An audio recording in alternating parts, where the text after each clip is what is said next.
गणमाध्यम प्रतिनिधि असम्मान प्रतिवाद में गणमाध्यम धारणा निमापड़ारे पंचायत समिति बैठक अनुष्ठित हेउथिबा समय रे प्रचार प्रसार पाई गणमाध्यम प्रतिनिधि आमंत्रण करथिले समिति अध्यक्ष शंकर भोई, किंतु मीटिंग रे दुर्व्यवहार शिकार होइथिले सांबादिक। सीधा सड़क पंचायत समिति अध्यक्ष एवं एमपी प्रतिनिधि पूर्णचंद्र ओझा गणमाध्यम सम्मेलन कक्षरु बाहरी जिबा परे आम सभा आरंभ हेबो बोली कहि सांबादिकंकु अपमान करथिले।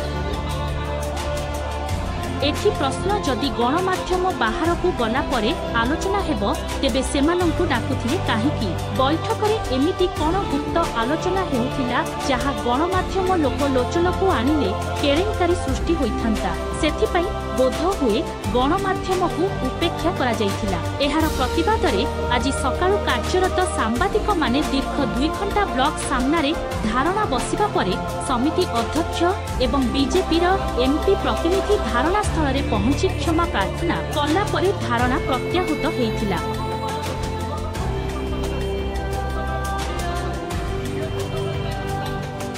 आज धारणा दिया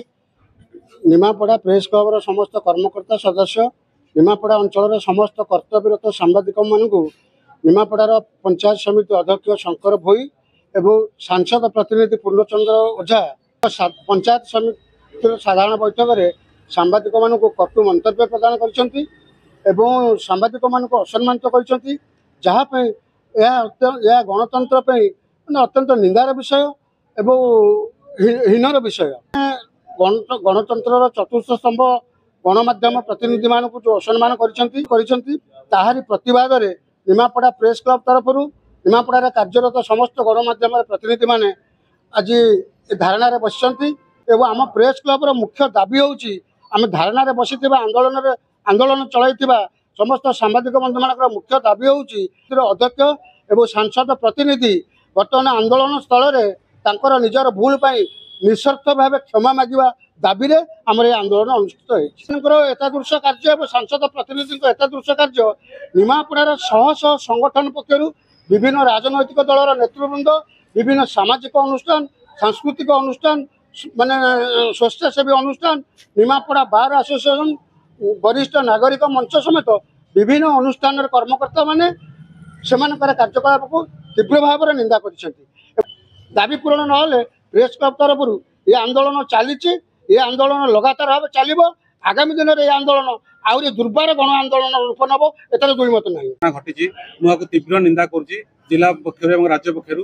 जदि संपृक्त अधिकारी संपृक्त चेयरमैन एवं आपणकर सांसद प्रतिनिधि जदि ये निस्वार्थ क्षमा प्रार्थना आसी न करती ताहले ये आंदोलन को सारा राज्य में तीव्रतर कर 314 ब्लॉक रे तीव्रतर कर राज्य पक्षर दाबी करा तेणु ये मैंने निस्वार्थ ये क्षमा प्रार्थना करूँ जो पर्यटन न करते आम ये धारणा बसबू और आगामी दिन में ये आंदोलन को राज्य सारा तीव्रतर कर सामाजिक मान निमंत्रण कराइला किंतु सामाजिक मान भितर पशिले सर्वप्रथम पंचायत समिति अध्यक्ष बाहर जावाई सांसद प्रतिनिधि आम जो मैंने अच्छा सामाजिक बाहर जावाई आज